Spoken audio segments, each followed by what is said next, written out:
Hello students, welcome to my YouTube channel in the subject of entrepreneurship development. आज की इस video lecture में हम बिजनेस प्लान के बारे में इन डिटेल अच्छे से समझेंगे, जहाँ पे उसका meaning, objectives and significance in detail with example हम कवर करेंगे। तो वीडियो को एंड तक ज़रूर देखिएगा और अगर आप पहली बार चैनल पर आए तो ज़रूर से सब्सक्राइब कर लीजिएगा। और इसकी अगर PDF फाइल आपको चाहिए तो टेलीग्राम चैनल ज्वाइन कर लीजिएगा। आप टेलीग्राम चैनल का नाम भी सेम ही है, कॉमर्स क्लासेस विथ विधि, या तो आप बायो में जाकर भी वहाँ से डायरेक्टली ही लिंक वहाँ पे प्रोवाइड करी गई है, तो वहाँ से आप डायरेक्ट ज्वाइन कर सकते हैं। वहाँ पे मैंने MCQs भी इसके डाले हुए हैं ताकि आपके MCQ की प्रैक्टिस हो जाएगी। ठीक है, आइए स्टार्ट करते वीडियो। बिजनेस प्लान, ये पूरे स्लाइड आपके लिए इंट्रोडक्शन का काम करेगी। ठीक है, तो आप यहाँ से इंट्रोडक्शन लिख सकते हैं। A business plan is a comprehensive written strategic document that describes the future direction of a business, the business idea, the method for achieving the goal and the financial viability of the business। ठीक है, तो ये हम कह सकते हैं कि business plan के बारे में हमने क्या समझा कि बिजनेस प्लान कैसे बनाना है हमें। पहले तो ये एक रिटन डॉक्यूमेंट हम उसका बनाएंगे कि प्रॉपर हमें एक बिज़नेस में क्या अचीव करना है। हमें कोई आइडिया आया तो हमने तुरंत उसको लिख लिया। ठीक है, तो हमें उस फ्यूचर में उस डायरेक्शन के लिए जाना है, तो वो सब चीज़ें जो हमें गोल्स अचीव करने हैं वो हमने सब देखा। ठीक है, और बिजनेस आइडिया तो कैसे भी आ सकते हैं, लेकिन वो आइडिया वायबल है कि नहीं, मतलब हम उसको रियल में अप्लाई भी कर सकते हैं या नहीं, वो हमें देखना रहेगा। ठीक है, तो बिजनेस प्लान हम कह सकते हैं comprehensive written and strategic document है कि हमें फ्यूचर में किस डायरेक्शन के लिए अपने गोल्स को अचीव करने के लिए जाना है। ठीक है, कि हमारे लिए फाइनेंशियल वायबिलिटी है या नहीं उस बिज़नेस में, मतलब ये मैंने बिज़नेस स्टार्ट तो कर लिया लेकिन उस पर कितना मुझे शॉर्ट टर्म या लॉन्ग टर्म के लिए मुझे प्रॉफिट रहेगा। ठीक है, तो वो वहाँ से हमें पता चलेगी। तो बिज़नेस प्लान एक बिज़नेस स्टार्ट करने से पहले मार्केट एनालिसिस करना ज़रूरी है, मार्केटिंग स्ट्रेटेजी अपनाना ज़रूरी है। ठीक है, कि हमें प्रॉपर स्टडी करनी होगी कि हम जिस प्रोडक्ट के लिए लॉन्च करें या तो हम जिस बिज़नेस के लिए जा रहे हैं, ठीक है, तो वहाँ पे ऑलरेडी कितने कॉम्पिटिटर मार्केट में है, हमारी प्राइस क्या रहेगी, मार्केट हर बार नई नई चीज़ें हमें लानी पड़ेगी, कस्टमर रिटेंशन रेशियो किस तरह से रहेगा, वो सब चीज़ें हमें देखनी पड़ेगी। उससे भी अच्छी ये फाइनेंशियल प्लान हमारा होना चाहिए। ठीक है, कि हमें फाइनेंस, पहले तो हमारा स्टार्टिंग है तो हमारे लिए हमें पैसे कहाँ से मिलेंगे, हमारा प्रॉपर कॉस्ट कितनी आएगी, प्रॉफिट कितना आएगा, हमें कितने टाइम में हमारा ब्रेक इवन हो जाएगा। ठीक है, तो वो सब चीज़ें भी हमें देखनी होगी। फिर एग्जीक्यूटिव समरी हमें बनानी रहेगी। ठीक है, कि ये सब चीज़ें हमने कितने शॉर्ट या लॉन्ग टर्म के लिए हमने प्रॉपर बिजनेस प्लान बनाया हुआ है। ठीक है, तो वहाँ से हमने क्या समझा, it is an entrepreneur real road map that explain the what the business will do, why it will be done, how it will operate, who will run it, how much money is required, and expected return and the risk. A business plan is essential not only at the startup stage but also during the expansion, diversification और the restructuring. ठीक है, तो ऐसा नहीं है कि सिर्फ business plan आपको स्टार्टिंग के फेज़ में ही बनाना है, मतलब अगर आप स्टार्ट करें तभी बनाना है। आप कोई अपना बिजनेस को और एक्सपांड करना है या तो डाइवर्सिफिकेशन में जाना है, मतलब आप किसी XYZ प्रोडक्ट को आप बना रहे हो या तो XYZ चीज़ में हो और अभी आपको कोई अलग ही चीज़ में बनाना है। ठीक है, तो डाइवर्सिफिकेशन में जा रहे हो, रिस्ट्रक्चरिंग में जा रहे हो। ठीक है, तो हर चीज़ के लिए आपको बिज़नेस प्लान तो बनाना ही होगा कि ठीक है कि वो बिज़नेस को कौन रन करेगा, कैसे उसको सभी चीज़ें किस तरह से डन करी जाएगी और वो सब चीज़ों के लिए कौन ऑपरेट करेगा। ठीक है, मनी कहाँ से आएगी और कितना हमें एक्सपेक्टेड रिटर्न है उस चीज़ में, कितना रिस्क रह रहा है, वो सभी चीज़ें हमें प्रॉपर रोड मैप तो बनाना ही रहेगा।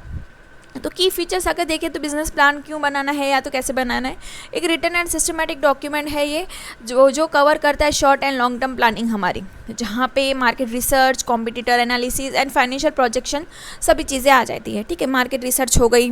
ठीक है, कॉम्पिटिटर हम जिस फील्ड में जाने वाले हैं तो ऑलरेडी मार्केट में कितने कॉम्पिटिटर है, वो कौन सी स्ट्रेटेजी अपना रहे हैं, वो कौन से प्राइस को फॉलो कर रहे हैं, वो सब चीज़ें हमें ऑलरेडी देखनी रहेगी। फिर show the feasibility and profitability. ठीक है, कि हमारा जो आइडिया है वो एक्चुअल में फिजिबल है या नहीं, प्रॉफिटेबल है या नहीं, वो सब भी आ जाएगा इसमें। Act as a tool for the communication and the fund raising. ठीक है, यहाँ पे यही कि कम्युनिकेशन एंड फंड रेजिंग के लिए ये सही रहेगा। ठीक है, कि हमारे स्टार्टिंग में हमें लोन चाहिए, ठीक है, फंड चाहिए, तो हम अपने बिजनेस प्लान को शो कर सकते हैं इन्वेस्टर्स को, उसकी वजह से वो एक कम्युनिकेशन डॉक्यूमेंट हमारे लिए बन जाएगा। अगर एग्जांपल देखिए कि जैसे एक यंग एंटरप्रेन्योर है, वो स्टार्ट करना चाहता है एक ऑर्गेनिक टी कैफ़े को, बराबर, एंड इसका बिजनेस प्लान किस तरह से रहना चाहिए। तो एग्जीक्यूटिव समरी अगर हम देखें तो मिशन होगा हेल्दी टी फॉर ऑल, ठीक है। तो मतलब वो ऐसा मतलब कुछ है चाहती है कि ऑर्गेनिक टी कैफ़े, उसके नाम से ही पता चल रहा है, तो उस हिसाब से हेल्दी टी फॉर ऑल उसका एक एग्जीक्यूटिव समरी हो गया। फिर बिजनेस आइडिया यही है कि वैरायटी लाना ऑर्गेनिक टी में। फिर मार्केट रिसर्च वो क्या कर सकती है कि demand for the healthy beverages, ठीक है। तो वो कैफ़े के साथ साथ कुछ कैफ़े है, कॉफ़ी है या फिर चाय है, जो भी दे रहे हैं, तो उस चीज़ में और क्या हेल्दी बेवरेजेस वो लोगों को डिमांड के लिए दे सकती है। फिर टारगेट कस्टमर कौन रहेंगे उसके लिए, स्टूडेंट हो गए, वर्किंग प्रोफेशनल हो गए। फिर लोकेशन वो कौन से सिलेक्ट करेगी, नियर कॉलेज एंड ऑफिसेज। फिर मार्केटिंग प्लान अगर देखें तो इंस्टाग्राम रील्स हो गई, लॉयल्टी कार्ड्स हो गए, तो ये सब कर सकते हैं। इंस्टाग्राम रील्स को एक अच्छा इन्फ्लुएंसर को वो बोले कि आप यहाँ पे आके आप हमारे कॉफ़ी या फिर हमारे कैफ़े के बारे में कुछ अच्छा बोलो, ठीक है। तो ऑलरेडी व्यूज़ के थ्रू भी आजकल लोग आते हैं। फिर उसका फाइनेंशियल प्लान किस तरह से रहेगा कि उसको स्टार्टिंग में 2.5 लाख तक की कुछ इन्वेस्टमेंट वो प्लान कर रही है। फिर एक्सपेक्ट कर रही है कि मंथली उसको 35,000 तक का प्रॉफिट उसका उससे होनी चाहिए। फिर रिस्क एनालिसिस क्या हो सकता है, सीजनल फ्लक्चुएशन हो सकती है, ठीक है। कि अगर वो कॉलेज का एरिया सिलेक्ट कर रही है, ओके, तो क्या होगा कि अगर वैकेशन का टाइम है, ठीक है, तो इस सीज़न वाइज हम बोल सकते हैं कि वैकेशन का टाइम है, वो 1-2 महीना बंद होगा। तो अगर आप अगर कॉलेज स्टूडेंट को ही टारगेट कर रहे हो तो आपको सीजनल फ्लक्चुएशन आपको देखने को मिलेगी। फिर ऑपरेशनल प्लान अगर देखें तो supplier of the organic T हो गया, ठीक है। तो वहाँ पे कि आप जिसको आपको मेन आपसे टी आप ले रहे हो जिस सप्लायर से, तो वो टी सप्लाई करने वाले आपको किस तरह से आपको टाइम पे डिलीवरी हो रही है या नहीं, तो वो सब ऑपरेशनल प्लान में आ जाएगा। This entire blue print is called the business plan. तो ठीक है, हमने पूरे एग्जाम्पल से समझा, आप एग्जाम में भी ऐसा एग्जाम्पल एक ड्रॉ कर सकते हैं जिसकी वजह से आप बता रहे हो कि आप शो कर रहे हो कि आपके कंसेप्ट एकदम क्लियर है। फिर ऑब्जेक्टिव अगर देखिए कि बिजनेस प्लान का क्या ऑब्जेक्टिव है, तो ये 9 ऑब्जेक्टिव है कि फर्स्ट के set the clear goals and the direction, ठीक है, आपको किस डायरेक्शन में जाना है इन डिटेल अभी हम समझेंगे। फिर तो असेस द फाइनेंशियल रिक्वायरमेंट हमारी कैसे रहेगी। फिर अट्रैक्ट द इन्वेस्टर, बैंक और द वेंचर कैपिटलिस्ट, वही हमने स्टार्टिंग में भी बोला कि हमारे पास बिजनेस प्लान पूरा रिटन फॉर्म में है, तो वो एज ए कम्युनिकेशन काम करेगा इन्वेस्टर्स के लिए, बैंक के लिए या तो वेंचर कैपिटलिस्ट के लिए। फिर इससे क्या होगा, रिड्यूस द बिजनेस रिस्क, हमें पता होगा ऑलरेडी हमने मेजर करे हुए हैं कि हमें इतना रिस्क तो रहेगा ही, तो हम रिस्क को प्रिडिक्ट करके वो रिटर्न के लिए एक्सपेक्ट करें। फिर to guide the daily operational activities के कितना हमें सेल परचेज हमारी रहेगी, कितने हमारे डायरेक्ट इनडायरेक्ट एक्सपेंसेस हो सकते हैं। फिर to improve the coordination between department. फिर ensure the efficient resource utilisation, ठीक है, हमारे पास जितने रिसोर्सेज हैं हमने उसका पूरा यूटिलाइज करा। फिर to set the performance standard and the control and identify the opportunities in the market. तो मार्केट में और क्या क्या अपॉर्चुनिटीज़ रहेगी वो भी हमने यहाँ पे प्रेडिक्ट करने की कोशिश करी है। एक एक करके समझते हैं। First to set the clear goals and direction, जहाँ पे बिजनेस क्या कर रहे हैं, need to clarity about the what it want to achieve, हमें क्या अचीव करना है, when it want to be achieve and how it will achieve, ठीक है, कभी करना है, कैसे करेंगे, ठीक है।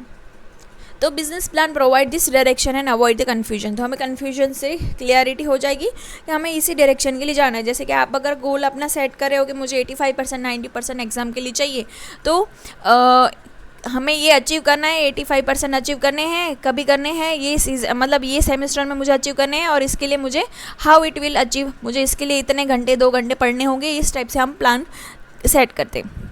फिर to assess the financial requirement, जहाँ पे it help the estimate startup capital, working capital, fix cap cost, expected income and break even point. This prevent the unnecessary expenses and financial crisis, ठीक है। तो यहाँ पे क्या होगा कि हमें फाइनेंशियल रिक्वायरमेंट पूरे टाइम के लिए कितनी रहेगी, ठीक है। अगर हम 1 साल का बोल रहे हैं तो 1 साल में हम एस्टिमेट कर रहे हैं कि स्टार्टअप कैपिटल कितनी लगानी है स्टार्टिंग में, उसके लिए 1 साल के लिए वर्किंग कैपिटल कितना चाहिए रहेगा, फिक्स कॉस्ट हमें कितनी लगेगी, ठीक है, कि वहाँ का भाड़ा वगैरह है वो। फिर एक्सपेक्टेड इनकम हम कितनी अर्न करना चाहते हैं, ब्रेक इवन हमारा कितने टाइम में हो जाएगा, मतलब ये टाइम हो गया कि जब हमने जितने पैसे डाले और इतना हमें रिटर्न हो गया, अभी हमारा सब सही है, अभी इसके आगे जितना भी इनकम आ रही है वो हमारी प्रॉफिट ही है। तो ये अननेसेसरी एक्सपेंसेस से, फाइनेंशियल क्राइसिस से हम बच सकते हैं अगर हमने प्रॉपर बिजनेस प्लान बनाया हुआ है तो। फिर है to attract the investor, banks and venture capitalist. तो यहाँ पे क्या होगा, इन्वेस्टर हमें यही पूछेंगे why should we invest in your business, ठीक है, क्योंकि इन्वेस्टर यही पूछेंगे कि भाई हमारे पास ऑलरेडी बहुत सारे लोग आए हुए हैं कि बिजनेस प्लान लेके, ठीक है, तो हम आपके बिजनेस में क्यों इन्वेस्ट करें। तो हमारे पास ये आंसर होने चाहिए कि प्रॉफिट पोटेंशियल हमारे यहाँ पे कितना है, मतलब जैसे एग्जांपल 1 लाख आपने लगाए हैं, तो हम ये 1 लाख आपको 1 साल के अंदर अंदर या 6 महीने के अंदर अंदर आपको कवर करके देंगे, और उसके बाद से जितना भी आएगा उसका 1% आपको प्रॉफिट का हम देंगे। तो इस तरह से हम उनको कन्विंस कर सकते हैं। फिर रिस्क कंट्रोल कितना है, ठीक है, कि हमें रिस्क कोई भी रिस्क नहीं है या तो रिस्क बहुत कम है, ठीक है, कि हमारे बिजनेस मतलब बंद नहीं हो जाएगा, एक्सेट्रा एक्सेट्रा। फिर मार्केट अपॉर्चुनिटीज़ हम दिखा सकते हैं कि हमने पूरा कॉलेज या स्कूल या फिर ऑफिस का एरिया कवर करा हुआ है, तो हर बार हमें यंगस्टर मिलते हैं और वो नए नए इनोवेशन के लिए जाते हैं, तो हम और भी ज़्यादा उनको वेराइटीज़ देख के हम अपने यहाँ पे अट्रैक्ट कर सकते हैं। तो हम उनको मार्केट अपॉर्चुनिटी इस तरह से शो करते हैं। फिर रिटर्न ऑन इन्वेस्टमेंट हम दिखाएंगे कि हमारा कितने टाइम में आपको रिटर्न ऑन इन्वेस्टमेंट मिल जाएगा, ठीक है। फिर this increase the chance of the getting the fund. तो इस तरह से हम उनको कन्विंस कर सकते हैं कि आप हमारे यहाँ पे इन्वेस्ट करो। जैसे कि शार्क टैंक वगैरह अगर आपने देखी हुई है तो आपको पता ही है कि जिस तरह से वो स्टार्टिंग में आके अपना प्रोडक्ट को डेमोन्स्ट्रेट करते हैं, उसके बाद वो अपना प्रॉफिट बताते हैं, कॉस्ट कितनी लगाई हुई है, प्रॉफिट कितना है, रिटर्न ऑन इन्वेस्टमेंट कितना हो और रिस्क कितना है, मार्केट अपॉर्चुनिटीज़ क्या क्या है, वो सब चीज़ें ऑलरेडी उनको समझाते हैं। उसके बाद ही जो शार्क्स रहते हैं वो उन पे इन्वेस्ट करना है या नहीं करना है वो सोचते हैं। फिर है to reduce the business risk. तो ये हमें आइडेंटिफाई करके देगा बिजनेस प्लान कि मार्केट में रिस्क क्या क्या रह रहा है, टेक्नोलॉजिकल रिस्क कौन से अपकमिंग आने वाली है, फिर फाइनेंशियल रिस्क भी है, ठीक है, कि हमने जिस प्रोडक्ट के लिए लगाया अभी उस प्रोडक्ट की डिमांड ही नहीं है तो हमारे प्रोडक्ट हम बेच ही नहीं सकते। फिर ऑपरेशनल रिस्क भी है, हम जहाँ जिस सप्लायर से हमारा प्रोडक्ट आता है, रॉ मटेरियल, ठीक है, रॉ मटेरियल आने में देर हो गई तो हमारा जो बड़ा प्रोजेक्ट था वो मिस हो गया, तो ऑपरेशनल रिस्क भी रहते हैं।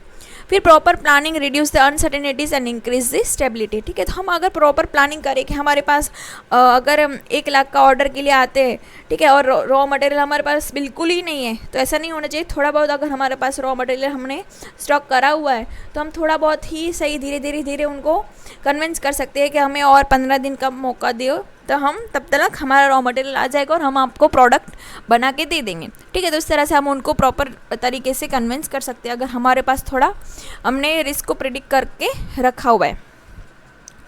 फिर है to guide the daily operational activities, जिसमें इंक्लूड हो जाएंगी प्रोडक्शन शेड्यूल हो जाएगा, मार्केटिंग स्ट्रेटेजी हो जाएगी अपनी, फिर HR प्लानिंग हो जाएगी, फिर इन्वेंट्री मैनेजमेंट हो जाएगी, ठीक है, अपने पास कितनी ऑलरेडी स्टॉक्स पड़ा हुआ है, स्टॉक में भी फीफो लीफो वाले हम कॉन्सेप्ट अपनाएंगे कि हमारे पास जो ओल्ड स्टॉक है उसको जल्द से जल्द निकालना रहेगा। फिर HR प्लानिंग में कि कौन सा बंदा राइट बंदा है कि उसको हम अपॉइंट करें, वो सब चीज़ें आ जाएंगी। मार्केटिंग स्ट्रेटेजी कि हमें अपने प्रोडक्ट को लोगों के लिए एडवर्टाइजमेंट मेथड कौन सी यूज़ करनी है, कैसे हम उनको कन्विंस करें कि हमारा प्रोडक्ट कॉम्पिटिटर के प्रोडक्ट से अलग है, ठीक है, प्रोडक्शन शेड्यूल अपना कैसा है। तो ये सब चीज़ें हमें ऑपरेशनल एक्टिविटी के लिए गाइडेंस प्रोवाइड करेगा बिजनेस प्लान। दस everyday operational become the systematic and smooth, ठीक है, सबको पता होगा कि कौन सा काम किसको करना है, तो सब चीज़ें एकदम स्मूथली चलेगी। फिर है to improve the coordination between department. तो कोऑर्डिनेशन के लिए ज़रूरी है जहाँ पे डिफरेंट डिपार्टमेंट जैसे कि प्रोडक्शन, मार्केटिंग, फाइनेंस, HR, ये सब एक साथ वर्क करे, तो उनको पता होना चाहिए कि कॉमन प्लान के अकॉर्डिंग वो काम कर रहे हैं, कि कॉमन गोल है उसको अचीव करने के लिए सबका थोड़ा थोड़ा उनको सबका ही साथ होना ज़रूरी है, ठीक है। प्रोडक्शन डिपार्टमेंट वाले ऐसा सोचे कि मेरा ही ये काम नहीं है, ऐसा नहीं होना चाहिए, सबको मिलजुल कर ही काम करें। प्रोडक्शन, मार्केटिंग, फाइनेंस, HR सबको मिलकर ही उस कॉमन प्लान के लिए वर्क करना है। तो कोऑर्डिनेशन ज़रूरी है डिपार्टमेंट के बीच में, तो बिजनेस प्लान की वजह से वो प्रॉपर कोऑर्डिनेशन मेंटेन रहेगा। फिर है to ensure the efficient resource utilisation, जहाँ पे प्लान अवॉइड कर सकता है कि वेस्टेज ना हो, डुप्लीकेशन ना हो प्रोडक्ट की, फिर अननेसेसरी कॉस्ट हमारे ऊपर ना रहे, which help in optimum use of the man power, money and the machinery. जैसे कि हमें पता ही है कि हमारे पास लिमिटेड रिसोर्सेज है, उस लिमिटेड रिसोर्सेज से हमें प्रॉपर चीज़ें बनानी है, तो इस सिचुएशन में प्लान की वजह से वेस्टेज नहीं होता। हमें पता है कि ये 2 महीने में हमें 1000 यूनिट्स अगर बनाने हैं तो 1000 यूनिट के लिए हमें मेहनत करनी है, ठीक है। तो वहाँ पे वेस्ट नहीं होगा कि वो 1200 हम बना दे और 200 वेस्ट हो जाए, क्योंकि अभी हर 2 महीने में हमें पता है कि लोगों की चॉइस चेंज हो जाती है, ठीक है। तो उस सिचुएशन में अगर वो 200 प्रोडक्ट आउटडेटेड हो जाएगी तो कोई परचेस नहीं करे, तो हमें वो बनाने का ही नहीं, डुप्लीकेशन नहीं हो जाएगी, फिर अननेसेसरी कॉस्ट हमारे पे ना आए, तो वो सब चीज़ें हमें पता रहेगी। फिर है to set the performance standard and control, जहाँ पे business plan provide the sales target, profit goals, time schedule and actual performance can be compare with this standard. तो हमें हमारे स्टैंडर्ड एंड एक्चुअल हमें पता चल जाएगा कि हमें कितना कंट्रोल करने की ज़रूरत है। कि हमने स्टैंडर्ड बनाया कि हमें 1000 यूनिट तक हमें बनाना है, लेकिन एक्चुअल में हमें 800 तक ही पहुँच, तो वो 200 का वेरिएशन किस तरह से आया, क्यों आया, तो वो हमें पता चल जाएगा। ठीक है, या तो हमने ज़्यादा का प्रेडिक्ट करा था और मतलब हमने सोचा, जैसे कि अगर लाइट बिल का एग्जांपल देखें कि हर महीने सिर्फ 1000 का अगर बिल आता है और इस बार हमें 2000 का बिल आया, तो 2000 रुपये ज़्यादा वेरिएशन आया। ठीक है, तो वो क्यों आया, तो हमें वहाँ पे कंट्रोल की ज़रूरत है, तो वो हम देखेंगे। ठीक है, तो इससे हमें पता चल जाता है कि क्या कहाँ पे वेरिएशन आ रहा है। तो स्टैंडर्ड एंड कंट्रोल होना बहुत ज़रूरी है, जिसमें सेल्स टारगेट हो गया। ठीक है, हमने पहले जो टारगेट हम मीट करते रहते हैं उसके अकॉर्डिंग हमने टारगेट बनाया। फिर प्रॉफिट गोल्स हमारा रहता है। ठीक है, कि हम सोचते हैं कि 1 लाख का प्रॉफिट होना चाहिए, हमने एक प्रॉपर स्टैंडर्ड बनाया हुआ है। फिर हमारा प्रॉफिट एक्चुअल में हर बार 30,000 ही होता है, तो हम इमेजिनरी वो नहीं डालेंगे जिसकी वजह से हमें हर्ट हो। टाइम शेड्यूल हो गए, स्टैंडर्ड शेड्यूल हम बनाए कि हमें 2 महीने में वो प्रोडक्शन करके देना है। ठीक है, और फिर हमें 6 महीने तक लग जाते हैं, तो वो ऐसा ना हो। तो हमें प्रॉपर बिजनेस प्लान की वजह से पता चलता है कि हमारा स्टैंडर्ड एंड कंट्रोल वहाँ कहाँ पे ज़रूरत है। फिर to identify the opportunities in the market, जहाँ पे बिजनेस प्लान हेल्प करेगा हमें इमर्जिंग ट्रेंड को फॉलो करने के लिए। क्या एक्चुअल में कौन से ट्रेंड आजकल फॉलो करे जाते हैं, कस्टमर की नीड क्या है, कॉम्पिटिटर की वीकनेस क्या है, वो सब हमें मार्केट रिसर्च करने से पता चलती है, जो हमें बिजनेस प्लान में हम ऐड कर सकते हैं। This help the business grow and the innovate. ठीक है, हमें पता चलेगा कि कॉम्पिटिटर की ये वीकनेस है, तो मे बी मेरे लिए ये पॉजिटिव पॉइंट है, तो मैं इस एरिया में वर्क करूँ। ठीक है, तो हमें अपॉर्चुनिटीज़ पता चलेगी बिजनेस प्लान की वजह से। फिर to evaluate the feasibility of the business plan, जहाँ पे एंटरप्रेन्योर ये कर सकता है कि टेस्ट कर सकता है whether the idea is practical और नॉट। ठीक है, कि हमें ऐसा सोचे कि हमारे पास एक ऐसा फ़ोन होना चाहिए जिसमें हम 4 सिम कार्ड हो। ठीक है, अगर इंसान को 4 सिम कार्ड की भाई ज़रूरत ही नहीं है, हमें आइडिया आया कि हर सिम कार्ड से हम अलग अलग कुछ एक सिम कार्ड से हम लोन के लिए कर सकते हैं, एक सिम कार्ड में हम हमारा मोबाइल डेटा चले, एक सिम कार्ड से हम मतलब इंटरनेशनल कॉल हमारे फ्री हो जाए, तो हमें मतलब उसकी ज़रूरत ही नहीं है भाई। तो वो 4 सिम कार्ड हम क्या करें, उन सभी को फिर रिचार्ज करवाना ये वो। तो इस सिचुएशन में वो प्रैक्टिकल आइडिया मतलब चलेगा ही नहीं चाहिए हमें, मतलब कस्टमर को ही नहीं चाहिए। तो हमारा आइडिया एक्चुअल में प्रैक्टिकल है या नहीं वो हमें पता चल जाएगा। फिर if there is a demand, वही आ गया ना कि हमें उस 4 सिम कार्ड की भाई ज़रूरत ही नहीं है, तो हमें 2 सिम कार्ड में ही हम खुश हैं। फिर इफ़ प्रॉफिट आर पॉसिबल और नॉट, इस सिचुएशन में अगर मोबाइल ऐसे 4 सिम कार्ड वाले लॉन्च करेगा तो उसका भी कुछ मतलब है नहीं। मे बी नियर फ्यूचर में ऐसा कुछ हो सकता है, हम कुछ भी नहीं कर सकते। आजकल तो सब हम बोल सकते हैं कि हम जो भी बोलते हैं आजकल आने वाले फ्यूचर में वैसा हो जाता है, तो ऐसा हो जाएगा तो वो कोई बड़ी बात है नहीं। This avoid the failure due to unrealistic idea, तो हमारे आइडिया एकदम अनरियलिस्टिक नहीं होने चाहिए। ठीक है, जैसे कि हम बोले कि यार ऐसे डोरेमोन के पास जो एनीवेयर डोर है वो हमारे पास भी हो, हम ऐसा डोर बन, तो ऐसे सब आइडिया अनरियलिस्टिक आइडियाज़ नहीं होने चाहिए। फिर है हम बोले कि इंपॉर्टेंस है, तो significance of the business plan क्यों इंपॉर्टेंट है, ये करेगा help in better decision making, जहाँ पे मेजर डिसीजंस अपने हो गए, प्राइस कितनी रखनी है, एडवर्टाइजमेंट के लिए ऑनलाइन जाना है ऑफलाइन जाना है, ऑनलाइन में हमें इंस्टाग्राम यूट्यूब कहाँ पे अपना वो करना है प्रमोट, फिर ऑफलाइन में हम जाएंगे तो कैसे न्यूज़पेपर में देना है, बिल बोर्ड्स बनाने हैं, क्या करना है। ठीक है, फिर हायरिंग एम्प्लॉयज़, हमें राइट पर बंदा चाहिए अपने मतलब मैनेजर अपॉइंट करना है तो एक अच्छा और ईमानदार बंदा चाहिए जो हमें काम करके दे, तो हायरिंग एम्प्लॉयज़ हो गए। फिर सिलेक्टिंग द सप्लायर सिलेक्ट करना भी ज़रूरी है, क्योंकि राइट टाइम पे अपने प्रोडक्ट अपने को मिल जाए, उसके लिए सप्लायर अपने को हेल्प करेंगे। ठीक है, तो ये हमारे हो जाएंगे डिसीजन मेकिंग के लिए, जहाँ पे become the easier through the business plan.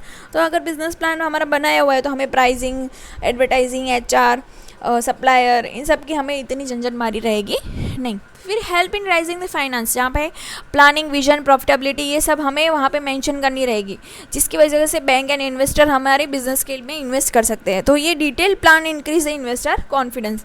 ठीक है, हमारा प्लान ये है, हमारा विजन ये है कि हम नियर 3 सालों में हमारा जो बिज़नेस है वो बहुत 2 टाइम्स हमें रिटर्न देगा, तो ये हम विज़न उनको शो कर रहे हैं। ठीक है, प्रॉफिटेबिलिटी बता रहे हैं। ठीक है, फिर help in smooth business management of the business, जहाँ पे ये बिजनेस प्लान हमें गाइड बुक की तरह वर्क करेगा, जहाँ पे प्रोडक्शन वर्कफ्लो किस तरह से जाएगा, कस्टमर सर्विस हमें कैसे प्रोवाइड करनी है, बजट कैसे बनाना है, स्टॉक मेंटेनेंस हमें कैसे रखना है, ठीक है, वो सब हमें स्मूथ मैनेजमेंट के लिए हमारे जो ऑपरेशनल वर्क है वो हमें स्मूथली कैसे करने हैं, वो हमें बिजनेस प्लान के थ्रू वो एक गाइड बुक की तरह हमें हेल्प करेगा।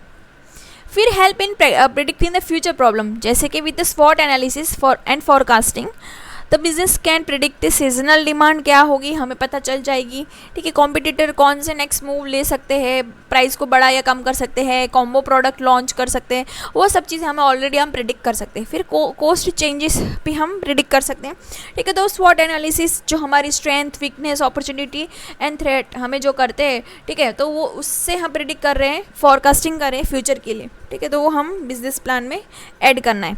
Which provide the proactive instead of the reactive, ठीक है, हमें कैसे हम रिएक्ट करें, उससे पहले ही हम कोई अगर हमारा कॉम्पिटिटर कुछ मूव ले उससे पहले हम मूव ले वो हमें उसके लिए रेडी करेगा।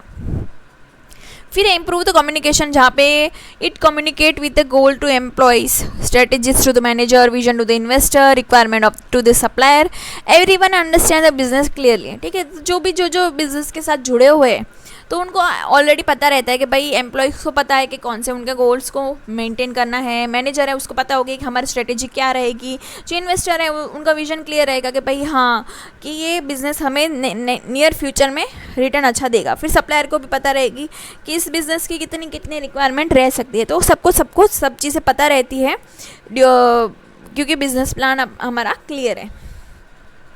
फिर enhance the business success rate, जहाँ पे रिसर्च शो करेगी कि business with written plan have higher survival and success rate because they are the more prepare, ठीक है। जो चीज़ हमारे पास रिटर्न फॉर्म में लिखी हुई है, जैसे बिजनेस प्लान हमारा लिखा हुआ है, तो वहाँ पे चांसेस ज़्यादा है कि हमारा बिजनेस है वो लॉन्ग टर्म के लिए टिक जाए, सक्सेस रेट उसका हायर है, क्योंकि सब चीज़ें हमारे पास उसकी ब्लूप्रिंट बनाई हुई है, ऑन पेपर सभी चीज़ें लिखी हुई है, तो हम लिखी हुई चीज़ें हैं जिसकी वजह से हमें सब पता रहता है कि भाई हाँ ये हमें अचीव करना है। फिर help in monitoring, review and control, जहाँ पे business plan help to actual and plan sales कौन से हो सकते हैं, कॉस्ट वर्सेस बजट कितना रखना है, प्रोग्रेस वर्सेस टारगेट कितना होना चाहिए, तो मॉनिटर, रिव्यू एंड कंट्रोल में हमें हेल्प करेगा। If deviation occur correction action can be taken, ठीक है, वही हमने लास्ट अभी बोला वही कि वेरिएशन आएगा, जैसे कि एक्चुअल प्लान हमने क्या बनाया, एक्चुअल सोचा था कि प्लान सेल था कि 5000 होना चाहिए, एक्चुअल में सिर्फ 2000 हुआ, तो वो वेरिएशन क्या आया, 3000 का वेरिएशन क्यों आया, कैसे आया, हम उसको वहाँ पे मेजर करेंगे, ठीक है। फिर एंकरेज द इनोवेशन, जहाँ पे business plan new product idea के लिए, इनोवेशन के लिए हमें मोटिवेट करेगा, टेक्नोलॉजिकल अपग्रेड पे मतलब टेक्नोलॉजी के साथ कदम से कदम मिलाने के लिए हमें मोटिवेट करेगा। फिर क्रिएटिव स्ट्रेटजीज अपनाने के लिए हमें और भी ज़्यादा मतलब एंकरेजमेंट हमें मिलेगी। This keeps the business competitive, ठीक है, यही इसी चीज़ की वजह से कंपटीशन में मतलब जो कंपटीशन है मार्केट में उसमें ज़्यादा से ज़्यादा हम इनोवेशन ला पाएंगे।